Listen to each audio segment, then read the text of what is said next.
Mari kita lanjutkan berkelompok Pak. Wasiyah tiga kelompok. Kelompok sebelah kiri saya dulu, mangga Pak Haji Ayat, Pak Haji Ishak. Dilanjutkan ayat 77. 1 2 3.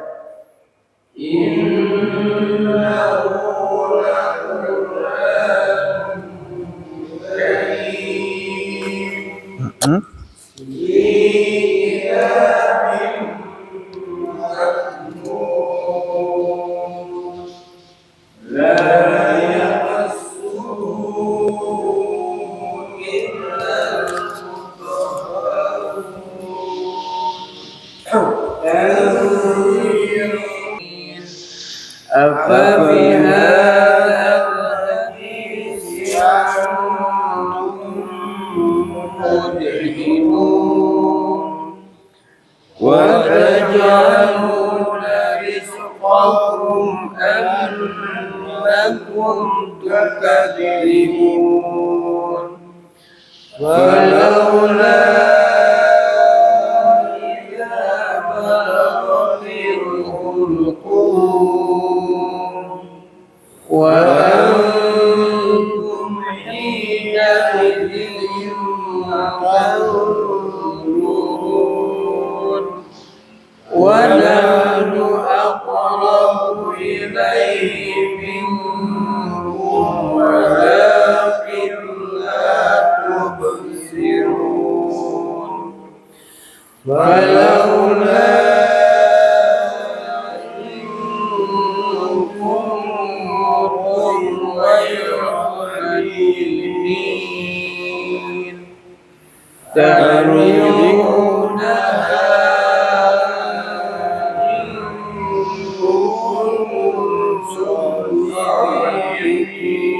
Satu lagi Pak. Fa'amma in kana minal muqarrabin. Ya, alhamdulillah, cekap. Lanjut. Kelompok 2. Bapak-bapak. Tarji'unaha faruhum wa raihanu wa jannatu na'im فَذَلَكَ مِنْ أَسْهَامِ الْيَمِينِ wa amma in kana minal mukadzibina ad-dallin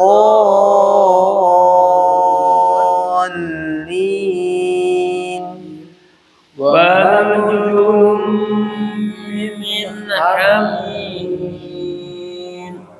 وَتَصْلِيَةُ جَحِيمٍ إِنَّ هَذَا لَهُوَ حَقُّ الْيَقِينِ فَسَبِّحْ بِاسْمِ رَبِّكَ الْعَظِيمِ. Dari sin ke ba-nya ditekan. Fasabbih. Coba diulang Pak. Fasabbih bismi rabbikal azim. Lanjut. Bismillah masih. Bismillahirrahmanirrahim. Sabbaha lillahi ma fis samawati wal ard wa huwal azizul hakim lahu mulkus samawati wal ard yuhyi wa yumiit. Yuhyi-nya 2. Yuhyi wa yumitu wa huwa ala kulli syai'in qadir. Terus wal awwal wal akhir wal zahir wal batin wal batin. Batinnya pendek. Diulang. Coba ulangi dari awal. Huwal awwalu. Huwal awwalu wal akhiru wal zahiru wal batin. Nah, wa huwa bi kulli syai'in alim. Ya. Atau cekap Pak. Cekap segitu dulu setengah. Semangat ya. Lanjut. Kelompok 3. Huwallazi, mangga 1 2 3. Huwallazi khalaqas samawati wal arda fi sittati ayyamin. Taknya pendek. Fi sittati ayyamin, mangga. Fi sittati ayyamin thumma stawa 'alal 'arsy ya'lamu ma yaliju fil ardi wa ma yakhruju minha wa ma yanzilu minas samai wa ma yakhruju fiha wa huwa ma'akum aina ma kuntum wallahu bima ta'maluna basir. Lahu mulkus samawati wal ard wa ila Allahi turja'ul umur. Yulijul laila fin nahari wa yulijul nahara fil lail wa huwa alimum bidatis sudur. Satu lagi Pak. Aminu billahi wa rasulihi wa anfiqu mimma ja'alakum mustakhlafina fihi falladina amanu minhum wa anfaqu lahum ajrun kabir. Iya, saya cekap. Lagi Bapak-bapak, kita lanjutkan kemarin pembahasan hukum-hukum tajwid, hukum-hukum bacaan. Terakhir kita sudah bahas sampai idhar, Pak ya. Sampai teori idhar. Kapan idhar terjadi? Apabila ada nun mati atau tanwin berjumpa dengan huruf-huruf idhar atau huruf-huruf halqi yang 6. Nah ini. Huruf-huruf halqi itu huruf-huruf yang keluar dari tenggorokan. Aha, aha, gho. Aha keluar dari tenggorokan bawah. Ain ha keluar dari tenggorokan tengah, gho tenggorokan bagian atas. Apabila keenam huruf ini didahului oleh nun mati atau tanwin, maka hukum bacaannya dibaca idhar atau dibaca jelas. Catatannya kemarin hati-hati ketika membaca idhar jangan sampai mantul ya Bapak-bapak. Contoh, 2 ini kita baca ulang. Jangan sampai gini bacanya wa mana atau adzabana, tidak. Jelas bunyi an baik tanwin atau nun. Wa man ahyaha. Coba Pak. Wa man ahyaha adzaban alima.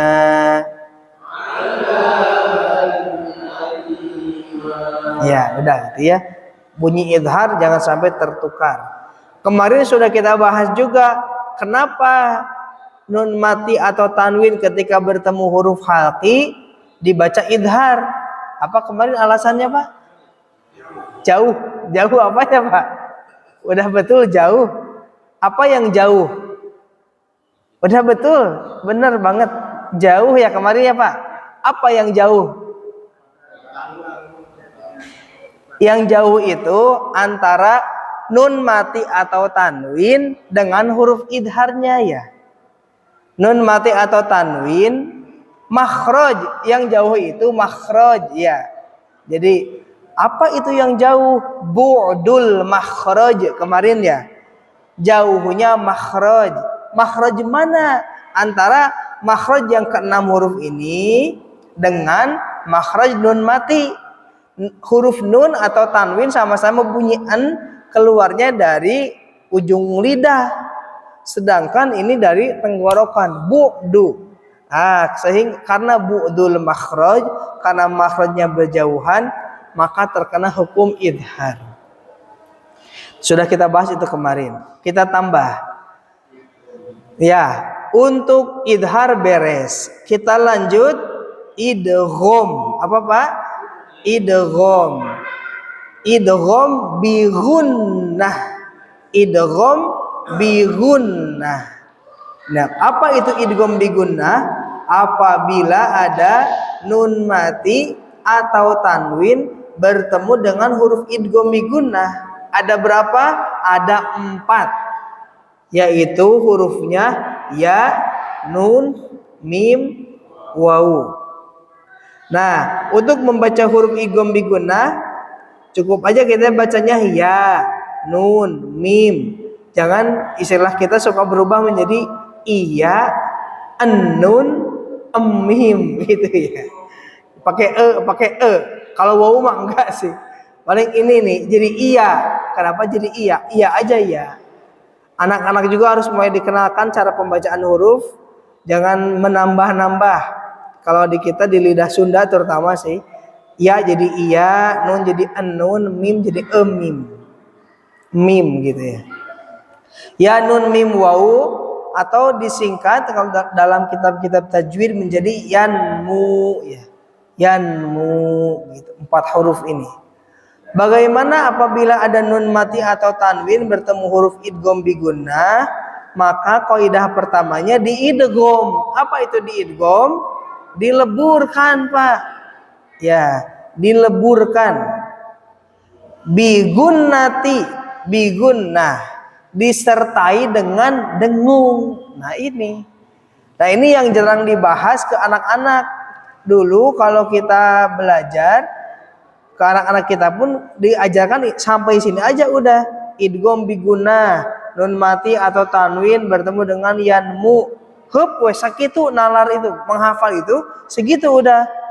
Ketika ditanya bagaimana praktiknya idgham bi gunnah dalam Al-Qur'an, enggak tahu.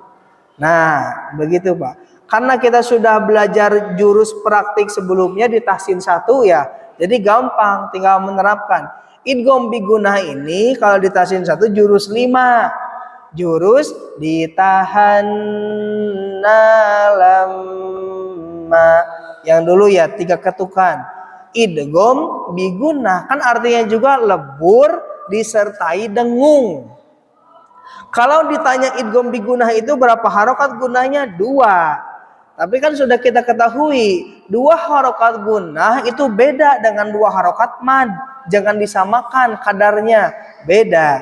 Kalau kita bacanya sama yaitu masih keliru. Tanpa gun itu bila gunnah harus digunakan sehingga 2 harokat gunnah itu kalau disetarakan justru setara 4 harokat panjang.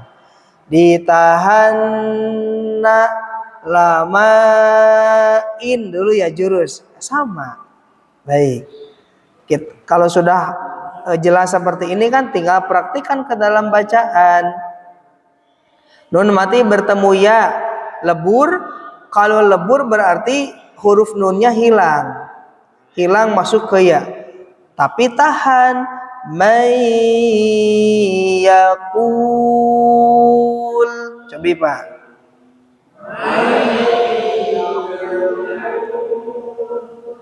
Khairan yarah. Nah, seperti itu. Min ni'mah yauma idzin na'imah.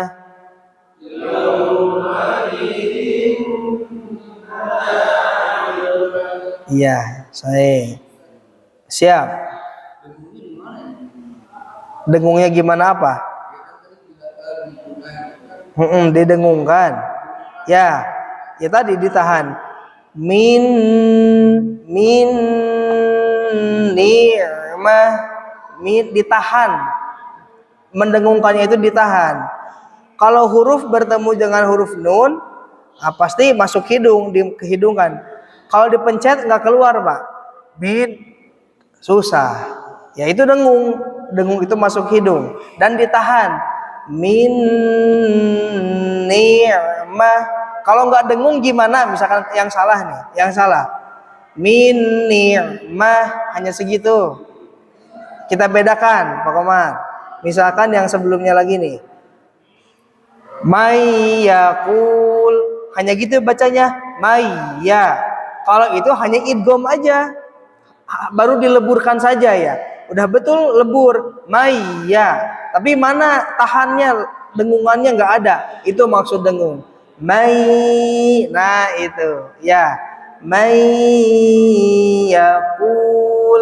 Beda dengan mayyakul. Beda nggak? Nah itu di sana letak dengungannya. Itu letaknya. Baik, kita coba baca dua versi biar lebih jelas. Versi yang kurang tepat dan yang tepat gitu. Mayyakul. Coba Pak. Tak iya mah lepat iya mah. Jangan diamalkan. Kita amalkan yang kedua. Mayyakul. Mangga.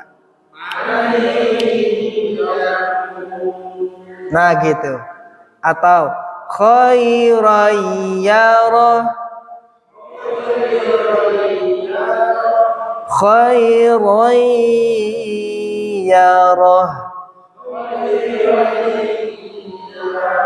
Ya, dan para pakar, para ahli qiraat sudah merumuskan sejak dulu kala bahwa al-lahnul khafi salah satu kesalahan yang sering terjadi tetapi samar, nggak disadari, ya ini tergesa-gesa dalam membaca gunnah gitu. Ini maksudnya al-lahnul khafi, kesalahannya itu samar. Kalau kita nggak belajar kayak gini, nggak akan terdeteksi bahwa itu salah gitu Pak. Atau panjang madnya 4 harokat sama 6 harokatnya tertukar, yaitu seperti itu. Terakhir tuh atas bel Pak. Baik, mim langsung yang benar ya. Mim ma'in. Yuk.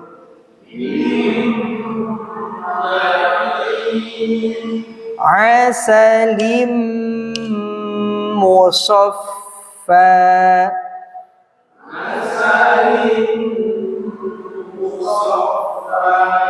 Alhamdulillah. Segini dulu Pak tambahannya. Gimana Pak Saleh? Kalau misalnya